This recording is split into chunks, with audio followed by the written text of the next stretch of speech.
El Consejo muestra su apuesta por el Sistema Valenciano de Salud, que constituye la parte más importante del presupuesto, en concreto 5.500 millones de euros, manteniendo su compromiso en mantener el máximo nivel de excelencia.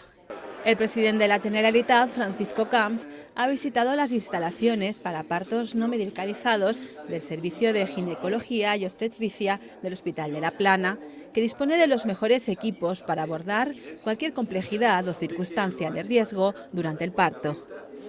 En su discurso, el jefe del Consejo ha destacado que el servicio de ginecología del Hospital de la Plana es uno de los más reconocidos en la comunidad y en toda España. Y queremos mantener ese nivel de excelencia y de cercanía y de construcción de equipamientos, centros de salud y hospitales, gracias a todos ustedes y gracias también a los pacientes, que imagino van responsabilizándose en el uso del medicamento, que es prácticamente el 30% del coste de la sanidad. Este año vamos a poder ahorrar entre todos 200 millones de euros, que permite seguir apostando por proyectos pioneros, por la evolución del sistema público de salud, por hacerlo cada día más